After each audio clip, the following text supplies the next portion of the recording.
Oh yeah.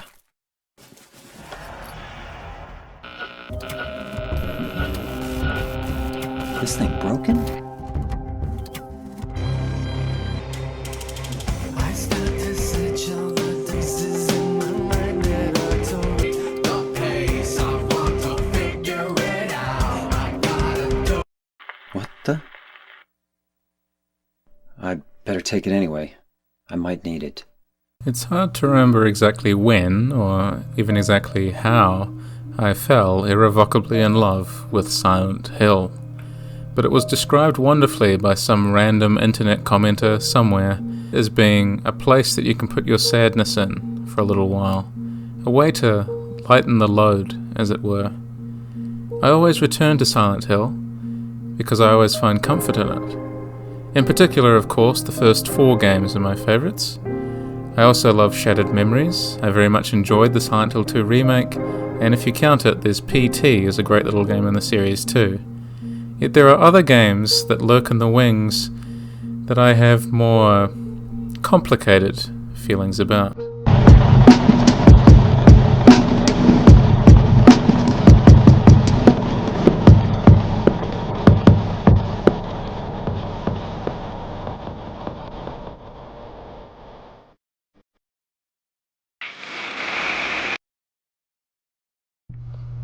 One of those other Silent Hill games is Silent Hill Downpour, the 8th main installment in the series.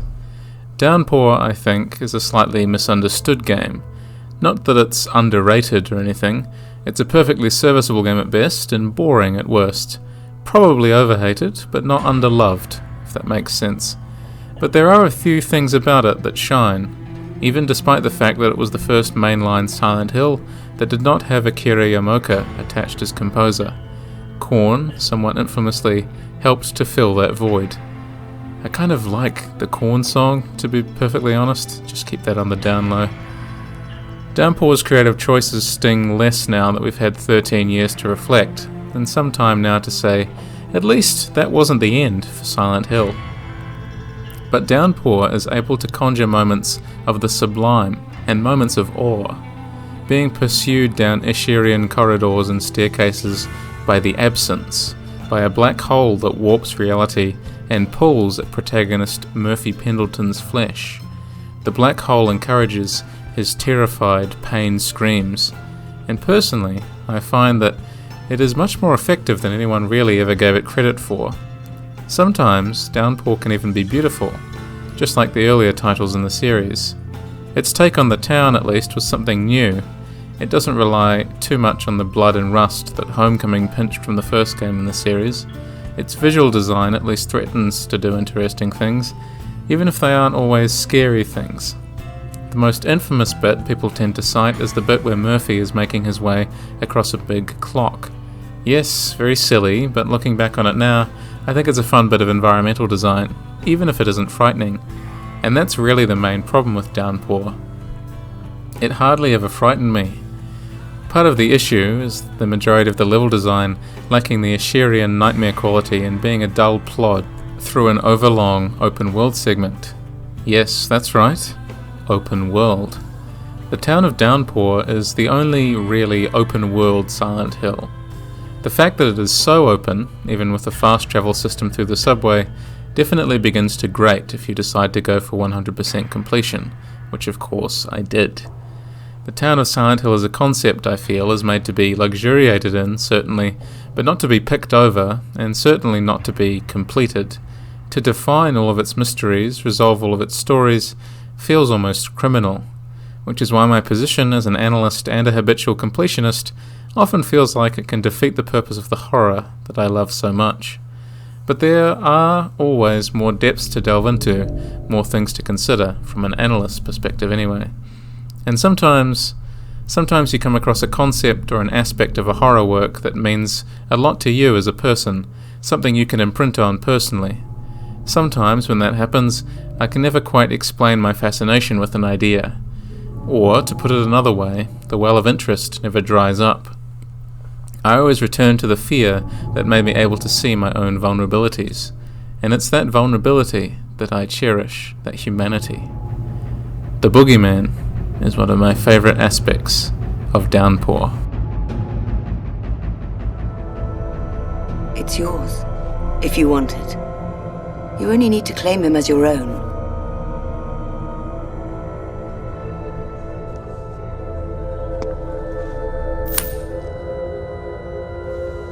You see?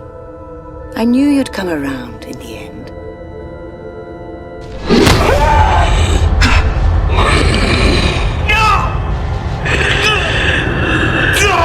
Welcome home, Mr. Pendleton. Glory be to God.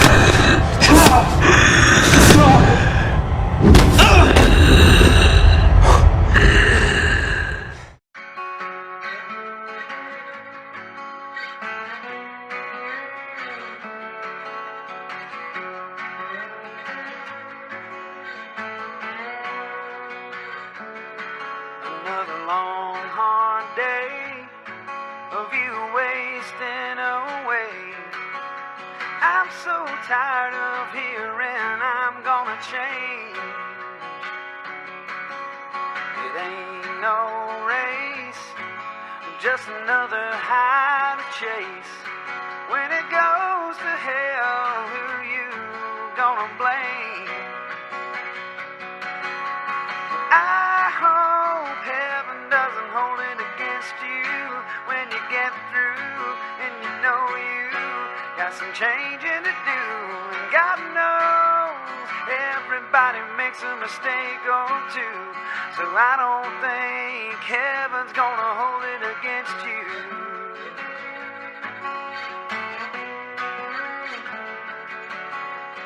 I ain't sold on the stories I've been told, that it don't matter when you're dead and gone. It's a long way home, you won't get there on your own. You can't eat.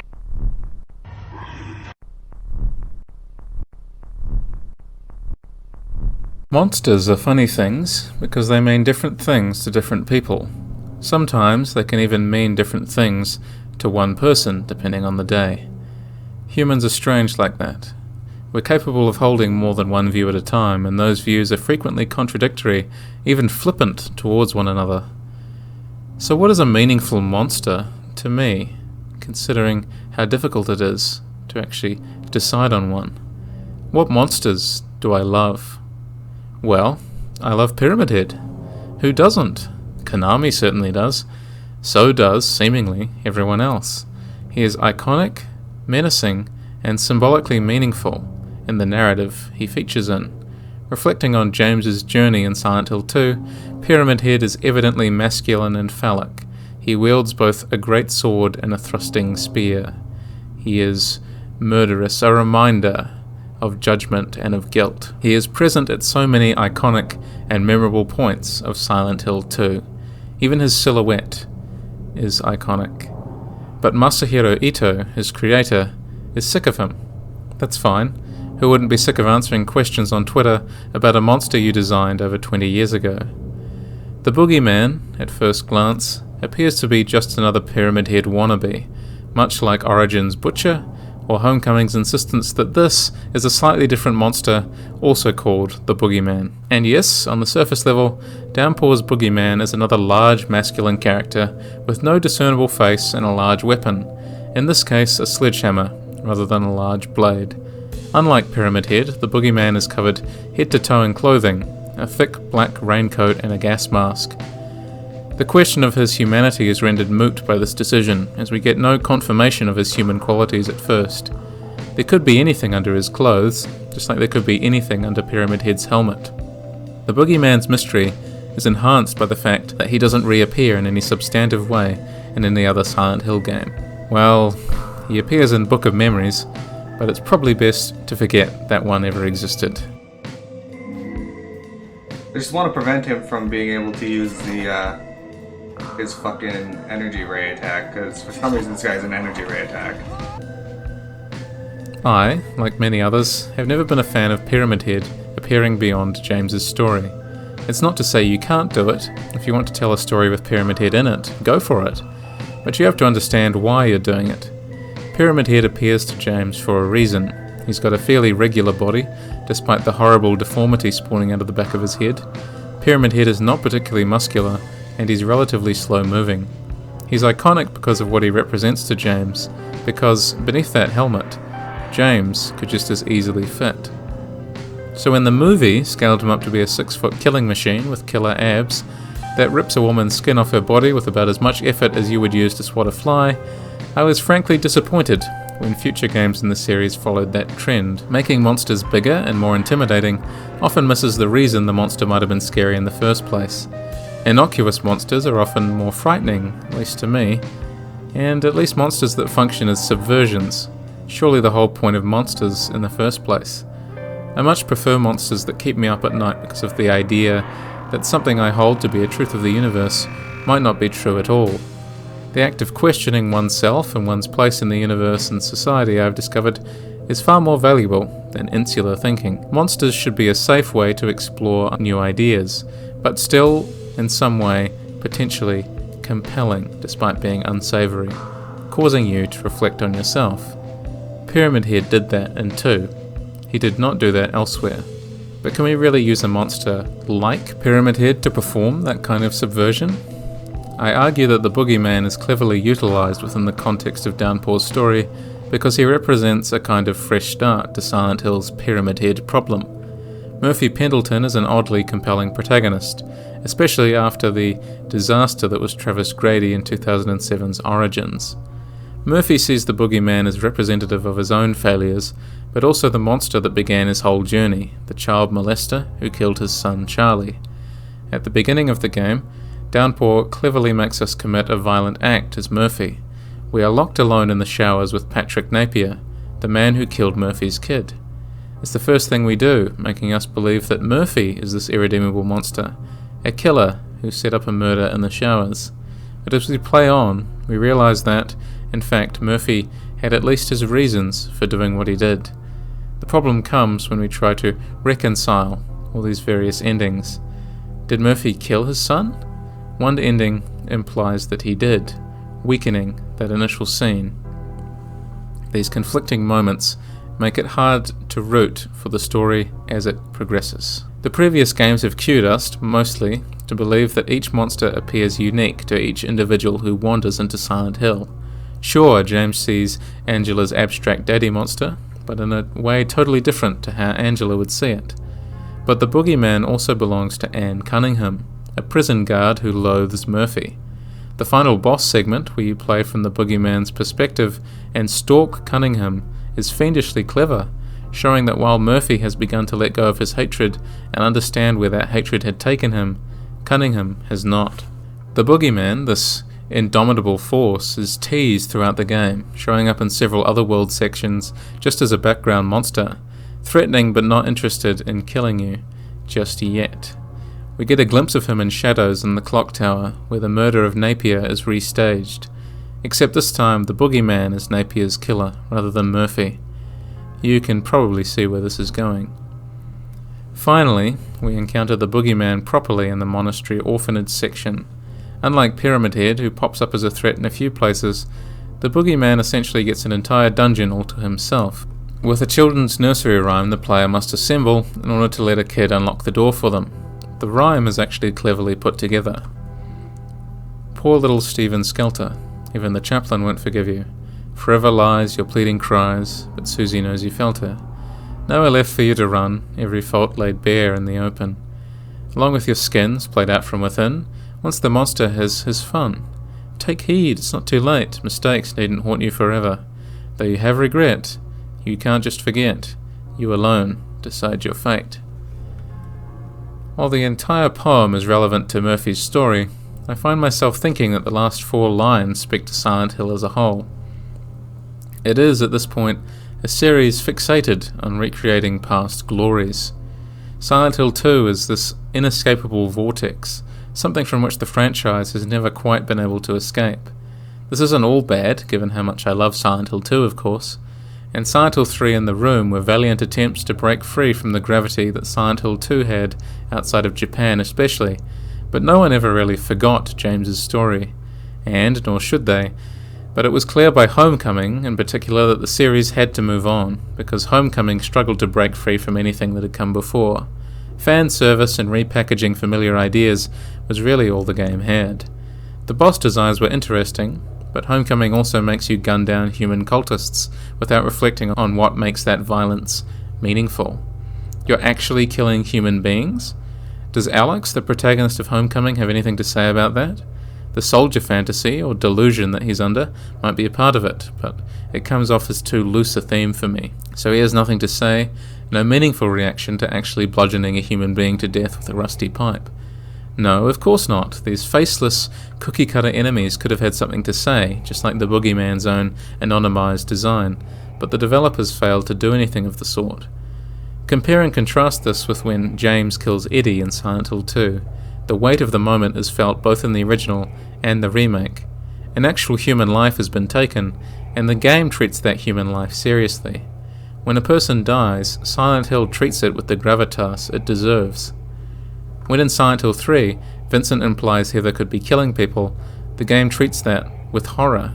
Heather reacts very negatively, and killing Claudia gives the bad ending of the game. Hated getting all hot, sweaty.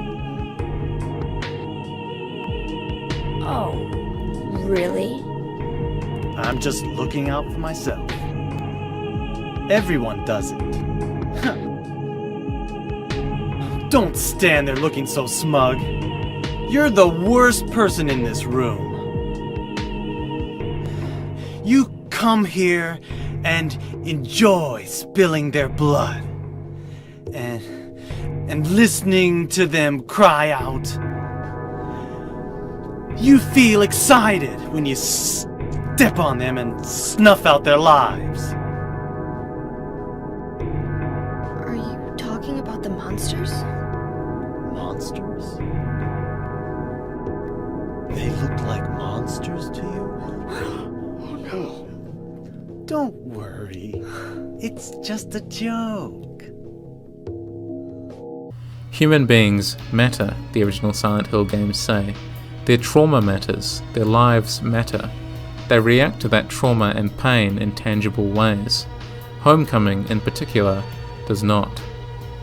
As if directly commenting on how pain and monsters had lost their luster in the series, at one point in Downpour, the Boogeyman himself is transformed into a cartoon cutout. This moment emphasizes the monster's thin veneer of humanity. The Boogeyman, we realize, is there for the satisfaction of those seeing him more than anything. He's like a carnival ride, if the carnival ride was all about blind hatred. In some ways then, the Boogeyman is the perfect step forward for a series that was struggling with recycled monster ideas. Games subtly change the look and feel of certain monsters, but in ways that really just make it frustrating, but apparently Silent Hill is out of ways to torture the human psyche. I waltz up to the counter and ask Konami, "If you've got any new monsters for me?" "Nope. Sorry. Nurses are all we got," certain entries in the series seem to say. Nurses and those straight-jacketed lumps of tormenting, squirming flesh, the lying figures. Oh yeah, and have a pyramid head as a treat. It's definitely not like any of those were also enmeshed with James's twisted psyche. The Boogeyman, much like Pyramid Head, dredges up the mistakes, regrets and failures that haunt the protagonist. A harrowing scene involves watching the Boogeyman kill a child and hold him up to the camera to taunt both the player and Murphy. The child can never be saved. We can never go back to the past and reverse time. Life isn't like that, and it never can be. We have to live with ourselves. That's one of the reasons Silent Hill 2 sticks with me. It's one of the reasons I feel a deep empathy for the story that Downpour is trying to tell, however it stumbles along the way sometimes. There's good stuff buried beneath the surface at certain points. At one point, relatively early in the game, Murphy confronts the haunted character called John, just before John commits suicide. If you were to put the Empire State Building in here, it wouldn't even reach halfway to the top of this place. Seems like a dangerous place to be sightseeing. That was an accident. I didn't mean to hurt nobody. I didn't murder nobody. Murder's a mortal sin. You go to hell for murder. Ain't that right, Murphy? This scene, in its own clumsy way, foreshadows Murphy's own guilt, illuminates his culpability. You go to hell for murder, even if Murphy refutes that he's done anything wrong at this point in the game. But it is only when the boogeyman is defeated that Murphy can begin to appreciate the toll endless regret takes on a person. While reflection is important, and understanding oneself even more so, demonizing and dehumanizing oneself for their failures as well as others is a terrible attitude. The boogeyman, therefore, represents anonymized hatred. We don't even see the person beneath the mask anymore. We just see a monster we constructed for ourselves, a kind of fetishized loathing. The boogeyman is representative of all of our regurgitated popular culture, a kind of faceless monolith that we can put all of our feelings into, a way to lighten the load, to see what we want to see, to always be stuck looking out for a big monster with a big weapon. But if there's any lesson that I think Downpour wanted to impart, it's that we need to stop looking for the self-affirming, the faceless, and the certainty created by ourselves, our own brains, our own biases. We instead need to see the monsters in our own lives, the monsters that we create and attach ourselves to, as things that can teach us about ourselves and create growth. We put ourselves in Silent Hill to lighten the load, and then get frustrated with newer entries in the series when they don't respond the way we think they should. Much like the ongoing discourse around comic book characters that are never allowed to move beyond moments that define them 50 years in the past, Silent Hill seems to have attracted frustration with the way recurring characters, monsters, and themes are presented. Silent Hill is about this, or that, or something else altogether. People take sides. Of course they do. People insist on definitions. But people define the series by very rigid boundaries most of the time, and that hurts. We put our sadness in Silent Hill and get frustrated when it doesn't work the way we want it to, when nostalgia doesn't take precedence over trying new ideas and pulling away from old things, including monsters. Well, people get angry. People take it personally. Is there a good way to write a video game series that explicitly deals with the power and trauma present in the human psyche? The boogeyman is the faceless monster we can pin all of our frustrations on, the fall guy for the series as a whole. I can hear the criticism. The last big monster of the series at the time is just some generic brute in a gas mask and a raincoat, but I find the message resonates. What happens when we make up our minds before things even start? The boogeyman symbolism, at least, resonates. Yet we do have a battle against the boogeyman too. That boss battle against the boogeyman takes place on a small, foggy shoreline. We are led there by Charlie's desperate cries for help. The fight here could almost act as a kind of anti-climax. The game could, theoretically, have ended there, Murphy haunted by his failures, but understanding of where he needs to go now. But the game continues, and shows us the true cost of Murphy's failures by letting us see the impact that it has on someone other than himself. This is where the boogeyman really fascinates me, because it's such a desperate missed opportunity, while also having the glimmers of something subversive and interesting buried within it. Goodness, Downpour? Interesting? Who would have thought? You killed him! You killed the boogeyman! Doesn't matter. It didn't bring you back. Nothing can bring you back. It's not your fault.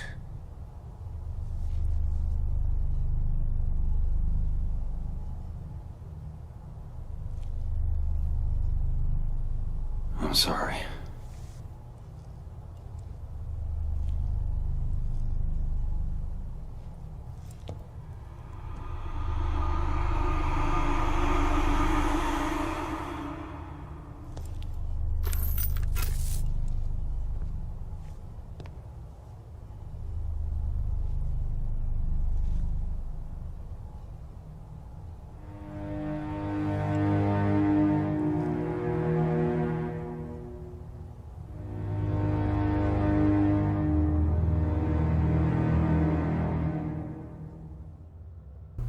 So the game's deuteragonist, Anne Cunningham, has a clear grudge against Murphy throughout the entire game. It's clear that there's history there, but we don't know why. Was she Murphy's ex who hated him for not protecting Charlie? Did something happen in the prison? It turns out that Murphy, one way or another, ended up either causing or being blamed for the death of her father Frank, who was a corrections officer in the prison, who stood up for Murphy, who believed in him. In exchange for arranging Napier's death, the corrupt cop known as George Sewell wanted Murphy to kill Frank. Later on, we confront a monster known as the Wheelman, which represents Frank's vegetative state after the attack. The Wheelman appears over and over again through the game, haunting Murphy, and is the last monster that he must deal with by disconnecting the monster's life support, finally disconnecting, or at least illuminating, Murphy's guilt and culpability. There's even some concept art by Masahiro Ito that shines a light on the shadow of the man that Frank became after his traumatic injuries. Anne had to look after her father for years and years before he died, thus her hatred. What happened to Frank is a large part of the guilt that Murphy carries around with him, but the boogeyman resurfaces here for Anne instead. Anne says, You know, he was a great man, my dad. Didn't matter who you were. Family, friends, even prisoners. He treated everyone with respect. Always looking for the positive side of people. I wanted to be just like him. You don't understand. Your father treated me like one of his own. He didn't die right away, you know. After you were done beating the life out of him, he spent years in that wheelchair. A fucking vegetable. Did you know that? And I had to watch this wonderful man shit and piss all over himself, day after day after day. And every time I looked at him, you know what I saw? Listen to me. I saw a monster. I saw you. Just calm down a minute and let me tell you what really happened. You don't know how many strings I had to pull to get your transfer approved, to get you to my prison. The favors I had to call in, the sick things I had to do to get you under my watch. You don't have to do this. My father was a good man. He didn't believe in revenge. But I do.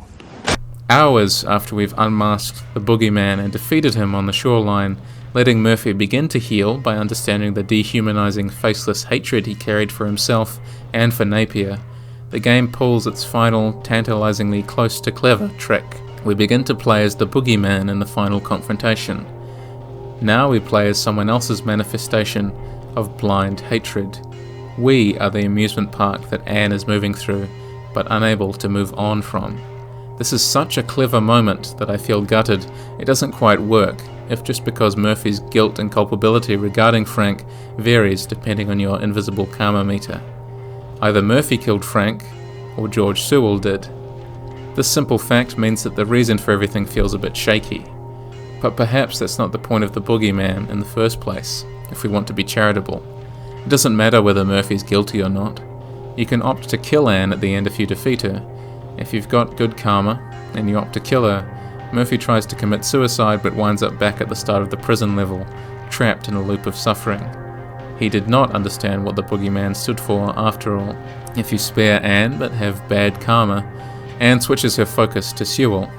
Of course, this is muddying everything that works so well with Murphy's story, because Murphy's story could have ended after confronting the boogeyman himself, but it's Anne's story now, and in allowing for this, Murphy's own crimes and reasons for feeling guilty become muddy.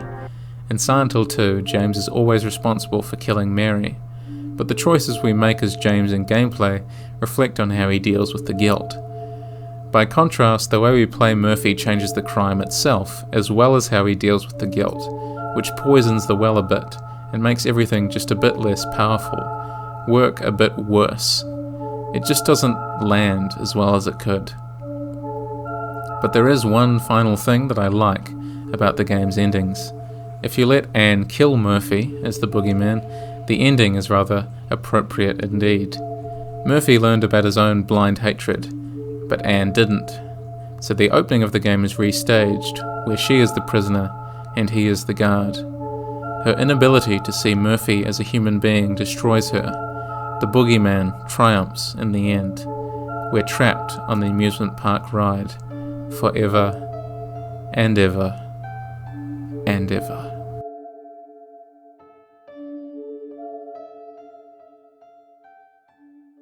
So, now, Silent Hill the franchise continues. As I said, I really did enjoy the Silent Hill 2 remake. There were parts I loved, there were a few things here and there that I didn't, and I can talk about all that in a future video. But, surprisingly, I think the series as a whole might need to learn from the wonky, uneven efforts of Downpour, sometimes more than any other title in the series, because there are important lessons to be taken from the game's themes, from the Bogeyman. Like so many other entries in the franchise, Downpour is a case of what-ifs. What if the series hadn't died for a time with Downpour? What if there were actual lessons to be learned from a game that was trying so hard to forget the monsters that came before? What if the Bogeyman could have stuck the landing it strove so hard to land? What if we could move on from the guilt that haunts the series still? Silent Hill 2's much-deserved popularity keeps Pyramid Head alive as a commodity. He was at one point a kart racing character. He's a plushie, a poster, a t-shirt mainstay. Pyramid Head is a collectible. So, if you ask me, the chances are that we will never know the answers to any of those questions.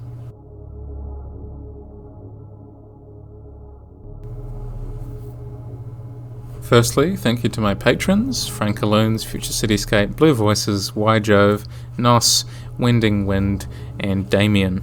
Without you, I would probably not still be pushing myself to get better and better.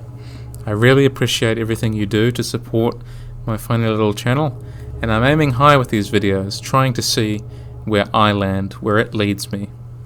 Now, this video was originally an article written for my blog back in 2023, which is why it might feel a bit different to one of my usual video essays, which often has a stronger academic structure and more sources, etc. But it was fun to write and really fun to make into a video nonetheless, and I hope you enjoyed it. If you did enjoy it, I'd really appreciate you sharing it around or just leaving a comment. I love reading comments and discussing the games with people, very much indeed. So if you subscribe to my Patreon as well, you can join my Discord, and I'm happy to chat there further, having a lot of fun facilitating friendly, analytical discussion around video games in a queer-friendly space. Now, the question remains, do I need to talk about Silent Hill Downpour anymore? I don't know if there's anything else interesting that I can actually say about it, but if there is interest there, if you want to see me tackle the whole game, or look more into something that I mentioned in this video, including my hatred for Travis Grady, please do let me know. I'm always interested to hear what people found valuable about my videos, which, again, I put a crazy amount of work into them, and I push myself really hard to make them as good as they can be. Above all, I hope my passion for horror games shines through. So thank you once more for watching. It means a lot to me. I hope you have a great rest of your day. Stay safe. Thank you very much.